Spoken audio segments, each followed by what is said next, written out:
beberapa tipe alat kesehatan yang tadi Ibu sampaikan. Kira-kira yang akan paling terdampak itu alat kesehatan yang kriterianya seperti apa?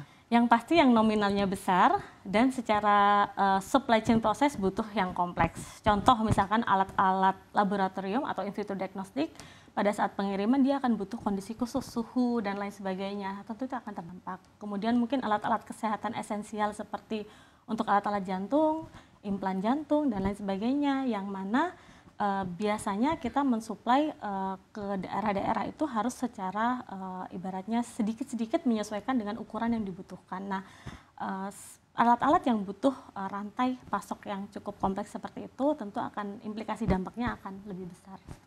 Baik, tadi Ibu sempat sampaikan masih menunggu juknisnya seperti apa, terutama untuk pelayanan kesehatan yang premium gitu. Selagi mungkin pemerintah masih merampungkan seperti apa juknis yang disiapkan untuk alat kesehatan, mungkin ada masukan dari Gakeslab, kriterianya seperti apa untuk yang dikategorikan premium itu?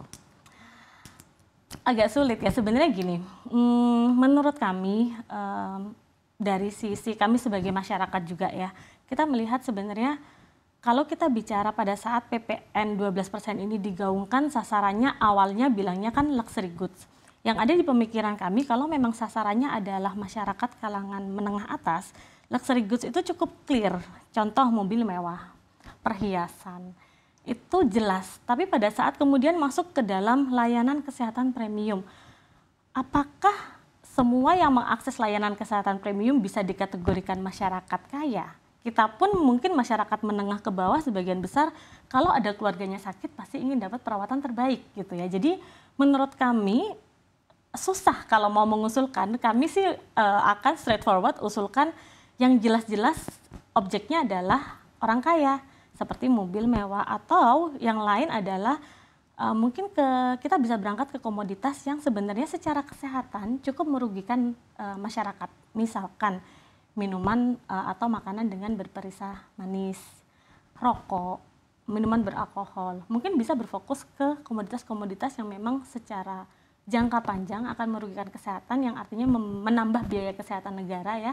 Itu akan lebih bijak kalau pemerintah berfokus kepada produk-produk yang seperti itu, peningkatan PPN-nya. Jadi kalau disuruh mengusulkan, kita nggak akan mengusulkan apa-apa rasanya ya, karena itu tadi rasanya semua warga negara itu berhak mengakses layanan kesehatan, walaupun itu layanan kesehatan premium, bukan berarti masyarakat menengah ke bawah tidak berhak untuk mengakses layanan kesehatan premium. Baik, artinya kalau memang ada pembagian layanan kesehatan premium, ini justru akan menyulitkan aksesibilitas pengobatan yang tepat untuk kelas menengah ke bawah, begitu ya. Baik, apakah menurut Ibu ini akan menyebabkan korban di kemudian hari apabila tetap diterapkan? Iya, bisa dibilang seperti itu ya, karena kita melihat sekali lagi layanan kesehatan itu tidak bisa dilihat premium karena mahal atau premium karena layanan kesehatan yang diperoleh sangat lengkap gitu ya. Sekali lagi semua layanan kesehatan itu kan sesuai kebutuhan. Jadi kalau memang satu pasien membutuhkan layanan kesehatan yang advance, teknologi yang terbaru, itu artinya kita nggak bisa bilang Anda mau mengakses layanan premium, Anda yang menengah ke bawah nggak bisa nih gitu ya, seperti itu. Jadi memang tadi kata kuncinya yang Mbak sebutkan benar sekali, aksesibilitas itu harusnya merata, dan dari undang-undang pun, Undang-Undang 45, seluruh warga negara berhak mendapatkan layanan kesehatan yang sama harusnya.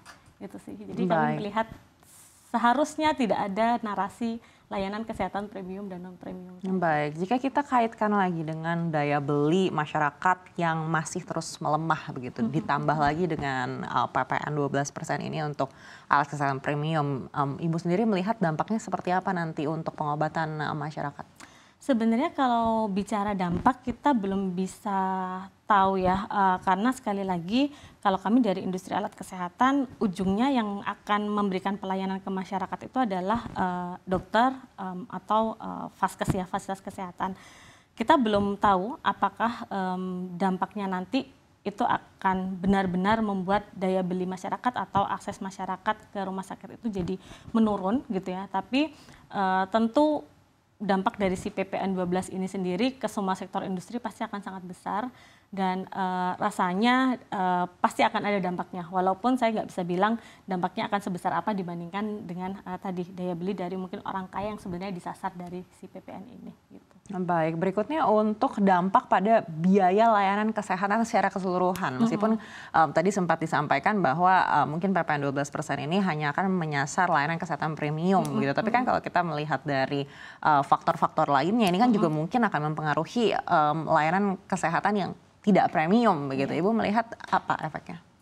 Kalau layanan kesehatan itu sebenarnya luas ya, nggak cuma alat kesehatan. Alat kesehatan sebenarnya hanyalah salah satu bagian dari komponen penyusun layanan kesehatan. Di sana ada biaya dokternya, kemudian fasilitas rumah sakit lainnya gitu. Yang kami rasa kalau PPN 12 ini memang diimplementasikan tentu berdampak ke semuanya. Peningkatan biaya layanan kesehatan itu sendiri akan bergantung ke masing-masing vaskes.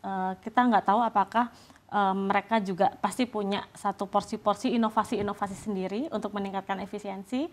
Sama halnya dengan kami di industri alat kesehatan juga dengan adanya tantangan ini tentu kami akan mencoba melihat bagaimana kami harus bisa terus berinovasi untuk bisa mengefisiensikan proses. Artinya tidak selalu kenaikan pajak ini harus berimbas pada kenaikan harga, tapi tentu kita akan melihat lagi pos-pos mana sih yang sebenarnya akan bisa diefisiensikan. Baik, kalaupun dilakukan efisiensi misalnya begitu, apakah ini mungkin bisa mengurangi kenaikan harga, tapi apakah bisa menghindarkan kenaikan harga yang akan terjadi di 2025? Semoga bisa, karena pada intinya adalah kalau dari kami industri alat kesehatan, kami berpatokan pada yang paling penting adalah kualitas itu tidak bisa dikompromikan. Jadi kalau memang ada proses-proses lain yang bisa kita efisiensikan, contoh misalkan mungkin proses perencanaan dan lain-lainnya kita sudah mengarah ke digitalisasi ya. Pengadaan pemerintah juga pemerintah baru saja launching e-katalog versi 6. Jadi mungkin adanya digitalisasi itu akan mempermudah, mungkin tadinya ada banyak cost di mana kita harus back to back dengan customer gitu ya.